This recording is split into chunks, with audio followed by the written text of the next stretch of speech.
Dabo Swinney said today that LSU's offense has absolutely no weaknesses. We'll talk about it right here on Locked on Clemson.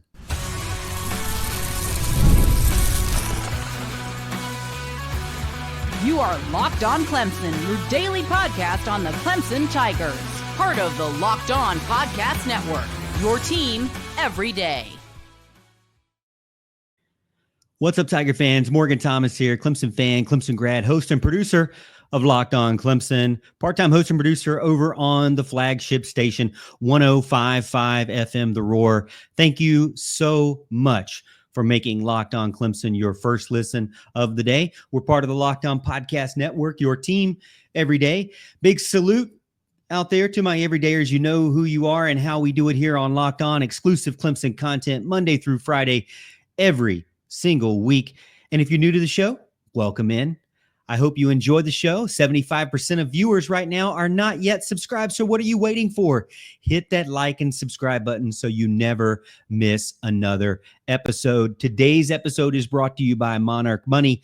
Take control of your finances with Monarch Money. Use code LOCKEDONCollege at monarchmoney.com for 50% off your first year. Dabo Swinney says LSU has no weaknesses, and he's praised his team for staying healthy through the offseason and getting ready for the opener.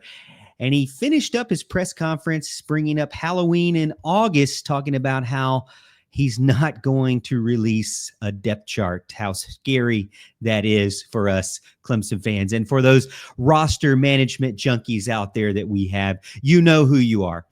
Dabo didn't just praise LSU. I mean, he practically crowned them flawless. No weaknesses at all, drooling over all of their skill position players and specifically highlighting their quarterback in Garrett Nussmeier, going to have NFL potential, of course, going to be one of those guys in the Heisman Trophy race, along with Cade Klubnik, but definitely one of the better quarterbacks in the country.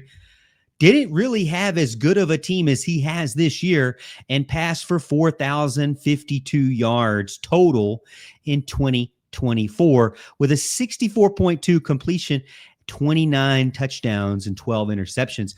He had what I believe is one of the best seasons of a quarterback as far as passing yards and completion percentage that you could have in 2024. He was one of the better quarterbacks, and agreed, he only really had Aaron Anderson, that was his main guy, 800-yard guy there.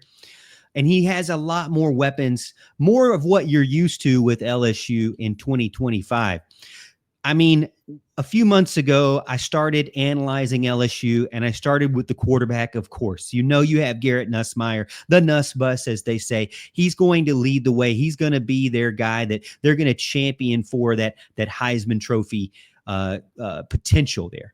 This matchup could be a huge indicator on who actually wins that trophy. I know it's the first game of the season for both teams, but this is a huge matchup to prove for both quarterbacks. Can they actually win the biggest game on their schedule? Now, maybe Clemson's not the biggest game on LSU's schedule, but LSU is right up there with one of the biggest games outside of, say, South Carolina. That would be one of the biggest games for Clemson in 2025. So a lot is riding on Garrett Nussmeier winning, on Brian Kelly winning a first game of his season. He has struggled to do those things. Dabo Swinney hasn't had as good of a success at the first game of the season for the past couple of years either. And it really revolves around Cade Klubnik as well, being that guy who can, of the 4 hardest games in 2024, he lost all of them. So I understand where Dabo Swinney is coming from. When you look at this roster, I try to dissect anything I can, because the thing is that LSU is eat up with talent. They have more talent than you could possibly want for a college football team. They're going to be very difficult to beat. I think even if one team were to lose or win, it still wouldn't mean much for the end of the season, because just because you lose, even if this is a close game, these two teams could be championship teams, could be national championship teams. So just losing wouldn't really be that big of a deal to me. It's an out of conference game too. I know it's a big deal. I want Clemson to win, but what I'm saying is for the long run, we could just be admittedly facing two great teams that will still be great teams by the end of the season. But LSU is loaded on offense. That's for sure. We've talked about Garrett Nussmeier a ton. We've talked about Caden Durham and Caleb Jackson. I mean, those two guys are kind of the thunder lightning. Caden Durham is a true sophomore and had nearly 1,000 yards rushing last season. And he is like that pro of all pro running backs. He's going to make you pay. He's going to run between the tackles. He's not going to be afraid to take you on head to head. And Caleb Jackson's the same way. And then they bring you back with some speed with the brand new true freshman Harlem Berry that I've already highlighted in previous shows of being kind of their speedster. Actually the fastest man in track, I think in 100 meter in Louisiana. So they have speed at running back. They have power at running back, and they have balance in a group that can rotate through. Dabo talked about number 29, meaning Caden Durham, as good of a running back as Clemson will see all season. And that's true. I mean, outside of maybe Louisville, I don't know of another running back that's going to be better than Caden Durham this season. He is one of the best, the workhorse of the season in 2025, one of the ones that you would expect. So I've already talked to you about them having one of the best running backs or quarterbacks in the country. They have one of the best running backs in the country and a really good running back group. I can't ignore the fact that the wide receivers are built up and down with both size and speed. I mean, they have Hilton Jr., speed. Xavier Thomas, special teams speed. Hilton Jr., outside speed. Aaron Anderson, your do-it-all guy, cross the middle guy. Nick Anderson, injured last season, but still speed. Berrien Brown, we already know this from firsthand account that he can do everything. He scored 3 different ways against Clemson in special teams, rushing and receiving when he was with Kentucky. Now, have these guys all played together? No, that's where my biggest weakness is. Dabo is probably not going to bring that out. He's going to do a little bit of coach speak and talk about all the great things. And to be honest with you, when you hear him, they do have a lot. LSU fans should be validated by the fact that Clemson is respecting the talent that they have on the field. Clemson knows, and Dabo Swinney knows, that they can't overlook anybody and they can't make any assumptions on anything. Now, my argument would be he's not really selling his own defense that much when he's bragging about LSU's offense. It could be a setup of a classic here. We could classic see strength versus strength, power versus power, LSU's weapons, Clemson's defense, to stop both clashing here on a Saturday night. My biggest point that I would say, let's slow a little down, is what I've said in the previous shows about offensive line. When we talk about inexperience, when we talk about not playing well together, the biggest weakness there for me would have to be LSU's offensive line. I don't think you really need to play together from wide receiver standpoint in that group because they're all kind of individually running their routes. I don't think that you need to play together from a running back group, even though these guys have been together. And then the quarterback you trust too. The tight end's been there as well. So the offensive line is the one that has to play together. And even though they have experienced guys from the transfer portal, they just haven't played all together yet. But if they just hold it up just long enough, the wide receivers' depth, speed, size could destroy Clemson in the secondary. And I'm glad that Dabo Swinney is cautious about this because it is very true. It is very true that this could happen to Clemson. Now, the one other good thing that I love is that it's played at Clemson. It's at Clemson Memorial Stadium, Death Valley, South Carolina. And so we will get to see what Death Valley, Louisiana looks like next season. But right now, at least to start this battle between SEC and ACC teams, between two top 10 teams, it's at Clemson's home court, home field, right? So I'm at least loving that. Is Dabo Swinney giving LSU way too much credit? I really don't think so. I think it's exactly the amount of respect that you need to play beginning into this season. Now, a coach wants to do it. I'm going to tell you to press the brakes a little bit, but I completely understand where Dabo Swinney is coming from. You want to be respectful to the opponent that's ahead of you. And I do not think this is going to be a blowout between either team. If it is, it'll be kind of scary one way or the other. They both have a lot of talent on offense to hang with anyone and should be able to hang with anyone. They're going to be looking for those small mistakes to exploit on August 30th. Hey, coming up next, we're going to talk about Clemson's depth and Clemson's health. Dabo Swinney checked in on some of those injury reports and rumors that we've been hearing right here on Locked on Clemson. Most people can't name all their financial accounts or even what they're worth, whether it's a 401k, whether it's their properties, their investments. And when you don't have the full picture of what's going on in your life, you can end up leaving money on the table. And that's where Monarch Money comes in. It's an all-in-one personal finance tool and gives you and brings to you your entire financial life together in one clean and easy to use interface on your laptop or on your phone. Monarch is built for people with busy lives. And if you put off organizing your finances, Monarch is still there for you. It does the heavy lifting so you don't have to. You can link all of your accounts in just minutes. You can see data visuals that are beautiful and easy to understand and get smart categorization of your spending and finally feel as if you're in control of your money without ever touching a spreadsheet. And when we talk about spreadsheets, I got to be honest with you. I use spreadsheets in everything. I use spreadsheets in aviation, in podcasting, in family life, in to-do lists, and in my finances as well. And you can get to a point where you're at spreadsheet overload and you don't really know, and you start to mix things up. And honestly, my math isn't always mathing. Monarch showed me the right way to do it and the easier way to save money. Things that I had forgotten, things that I had deleted, cells that I had misplaced, and spreadsheets that I'd lost easily were all in one app and helped me and my family stay aligned on our monthly budget and our goals now that I am transitioning from one career to another. It's just like building flight hours and saving for your financial future. You have to have clarity in the chaos. Don't let financial opportunities slip through your cracks.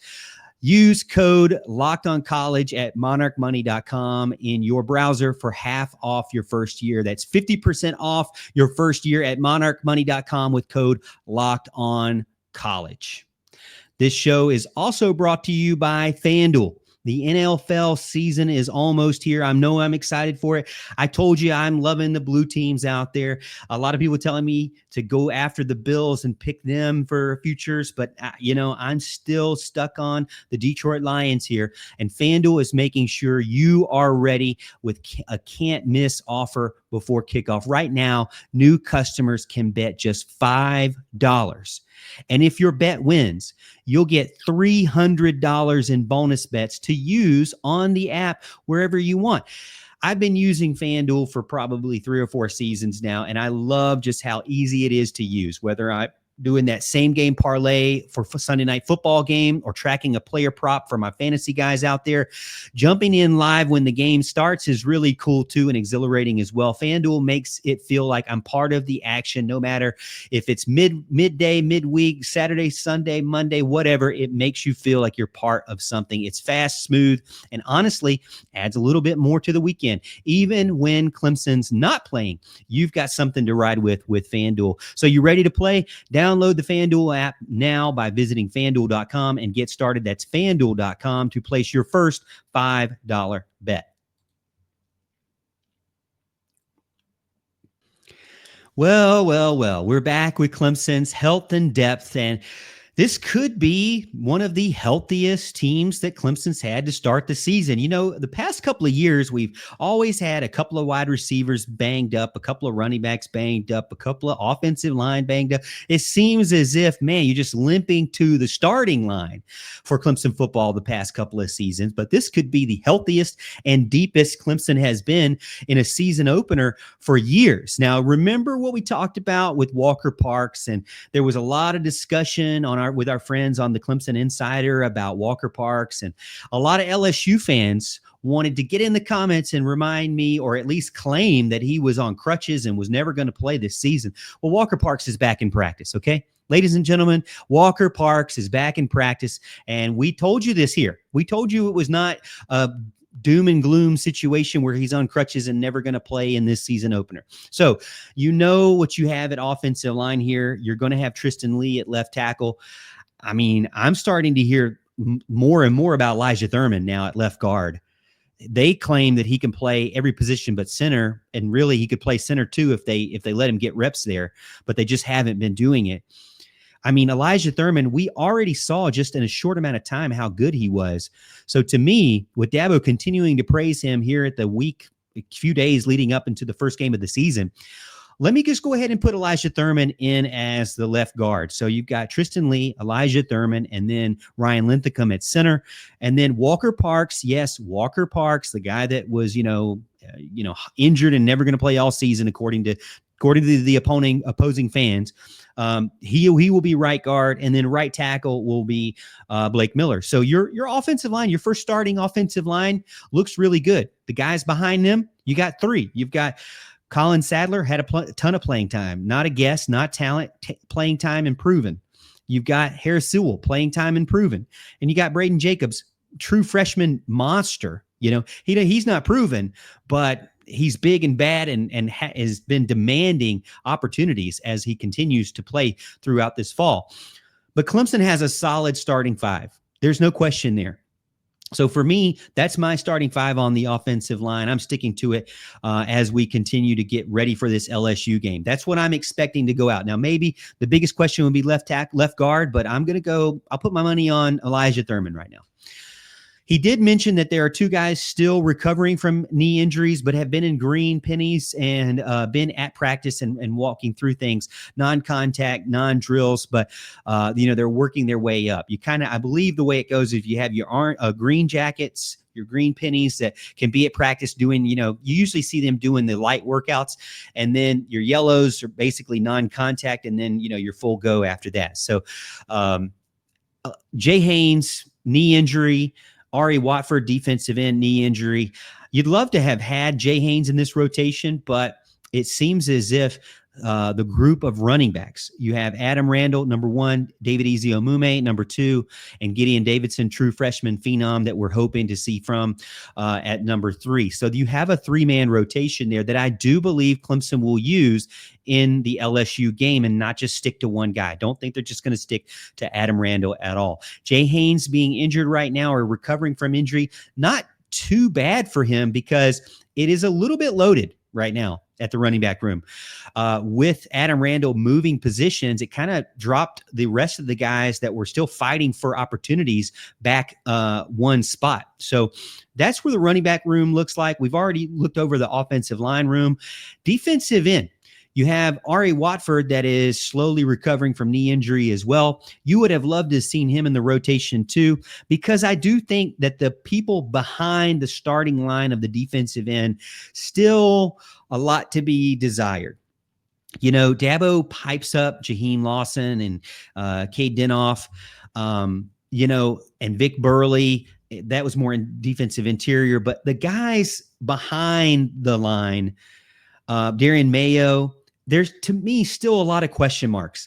They have to prove to me that they can be trusted for multiple snaps, not just one at a time here and there in less critical moments. Because against Texas, you saw a lot of problems. Now, there were guys that have moved on to the NFL that got gashed, for lack of a better way to describe it. But you still have Jaheim Lawson, and when he was out there, in 2024, it was kind of a lot left to be desired, right? So you want to see him make a step forward and improve. Cade Dinoff, another guy who a lot to be left desired out there. You would hope that he could improve as well, but I think there might be a little bit of a ceiling there too. Will Helt and TJ Parker are obviously much better. They're the starters. They're going to be the guys that you really want out there all the time. Ari Watford, highly recruited guy, a guy who you would like to have been in the mix, but it doesn't seem as if he's going to be ready at the beginning of the season either. So going to still have time to wait and see for those younger guys, and maybe it's good for them, but running back's a little bit more crowded than defensive end. I think Clemson still needs a lot of depth at defensive end. That's a big question mark for me.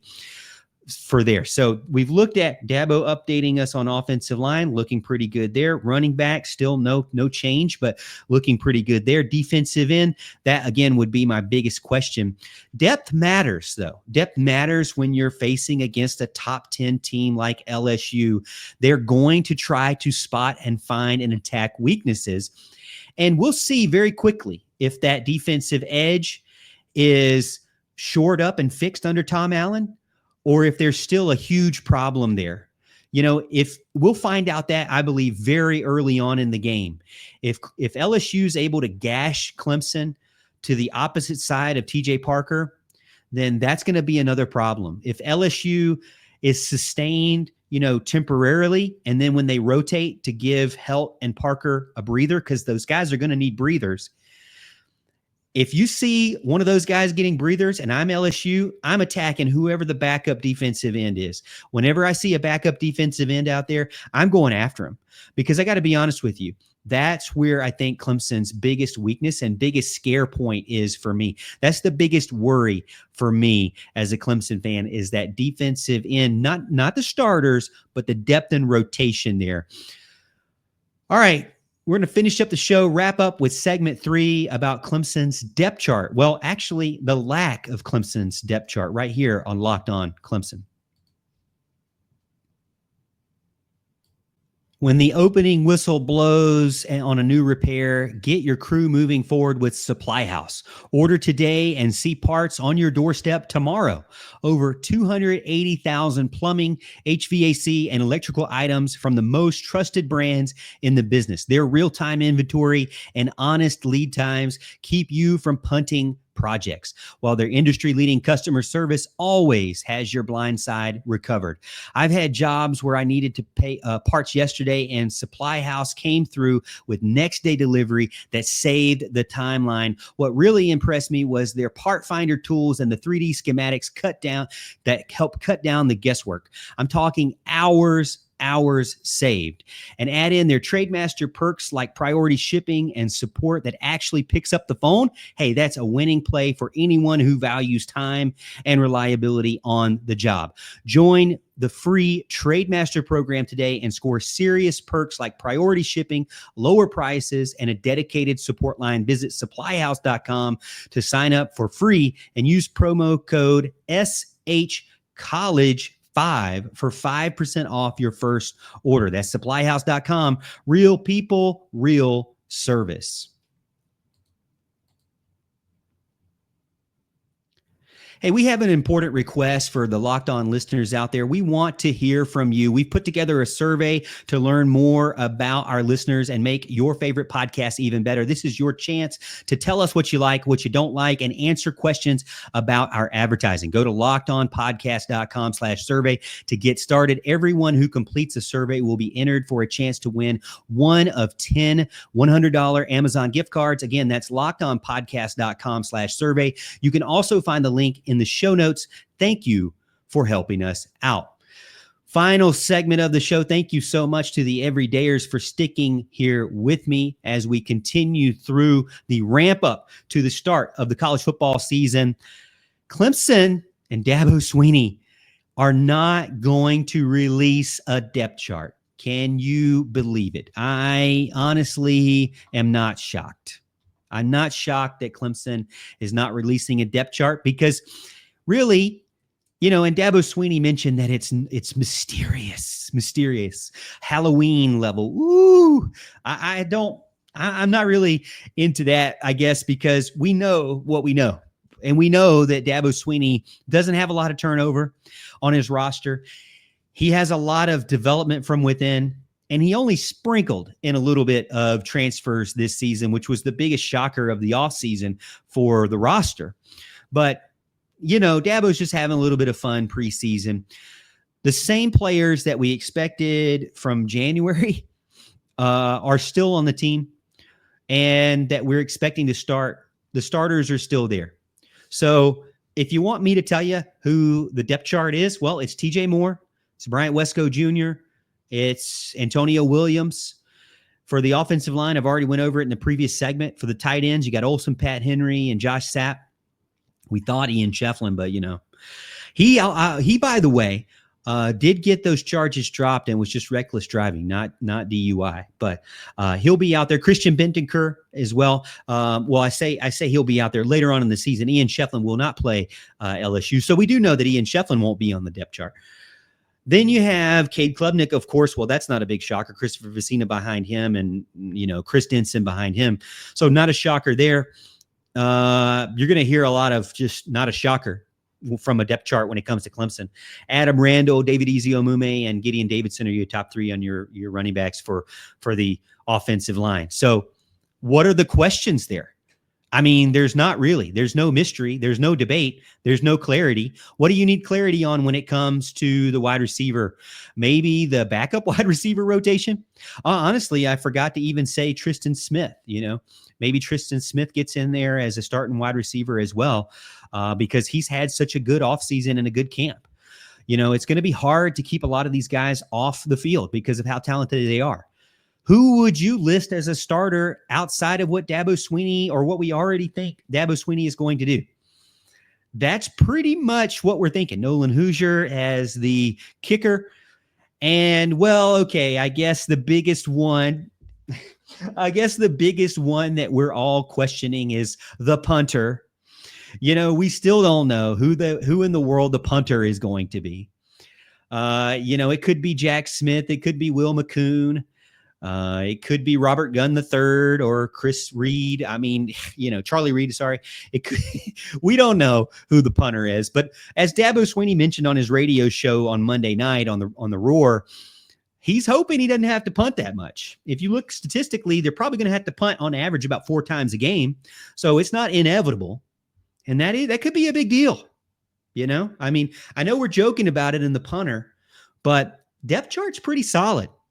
When you look at the defensive side of the ball too, we know who the defensive line's going to be. TJ Parker, Peter Woods, DeMonte Capehart will help. Behind that, Cade Dinoff, Vic Burley, maybe Stephylon Green, Amari Adams, Jaheim Lawson, Darian Mayo. Those would be the guys that you've been hearing about more regularly on the defensive line, but all those guys are guys that we know about and we've heard for a while now. Linebacker surely isn't a question. You have Sammy Brown and Wade Woodaz. Those are going to be the guys you want out there most of the time. I am curious to see where Jeremiah Alexander comes in to play, the transfer from Alabama. Will Clemson ever actually use a 4-3, or will it really be a 4-2-5 all season? Is Jeremiah Alexander good enough to kind of force his hand and be out there on the field in a 4-3? It's hard to say. Right now, my gut tells me lean on the 4-2-5 and stick with Sammy Brown and Wade Woodaz. Honestly, the post starters on defensive end are kind of a big question. I mentioned that in segment 1 or segment 2, but segment 3 here, I'm thinking linebackers too. D. Creighton Jr., still a lot of question marks there. Jamal Anderson, a lot of question marks there. Kobe McLeod, a lot of question marks there. So we don't know what we don't know about the backup linebackers. So you're wanting to see Sammy Brown and Wade Woodaz a lot. So really the question isn't so far who the starters at all. Cornerback, who are your starters? Avion Terrell and Ashton Hampton. For sure. We've known that since January. Jaden Lucas maybe will get in the rotation if he's ever healthy. Miles Oliver has been talked about, but I think you're going to another one of those groups that you're going to want to keep those starters out there. Brandon Stroziers had a great fall. Corian Gibson's had a great fall. So those guys could be in the rotation on the cornerback position. Safety is a question mark. Khalil Barnes, will he be in a true safety position or will he come back in a nickel? Will your nickel be Shelton Lewis? I think it will be. Will your nickel be Tink Kelly? Could possibly be that as well. Kylan Griffin, number 18, had a glimpse of a really good start to his career. Kind of tailed off a little bit. Can he jump back and have a strong 2025? So there's some question marks when you get deeper into the secondary for sure. But overall, most of the starter, I would say 90% of who you think is going to be a starter for the team is going to, in fact, be a starter for the team. So there's less question about that and more question about really rotation. And maybe it won't hurt Clemson so much in week 1, but as the season goes on, they are going to need to figure out rotation a little bit better. Maybe, I wonder if Dabo will ever actually release a depth chart, because if you're not going to release one for an LSU game, why would you release one for a Troy game? Why would you release one for Georgia Tech? Maybe it's the end of the depth chart. Kind of weird. Now that he's being forced his hand to actually give an injury report because of the new rules, we'll at least get that. And before, we didn't even get that. So I think it's been really exciting to see and to talk to you. Hopefully you've enjoyed Locked On Clemson. For my everydayers out there, thank you for hanging with me. I got to be honest with you. I started this February 3rd, and I've slowly seen this channel grow month over month over month. Even better now, this channel is reacting and getting views and downloads better than even my own show that I did and I built up from the ground up. So I'm extremely blessed and thankful for all of you for tuning in and listening to my crazy takes out there. I know I'm crazy. I understand it, but I hope I'm entertaining you. I hope I'm bringing some good topics to discuss. And my ultimate goal is to make you a more informed Clemson fan than the casual fan, than the rest that are out there at the stadium. I hope that you go to the stadium and you say something that is really intelligent because you've listened to these podcasts, watch these shows, and somebody says, man, how do you know all of this about Clemson?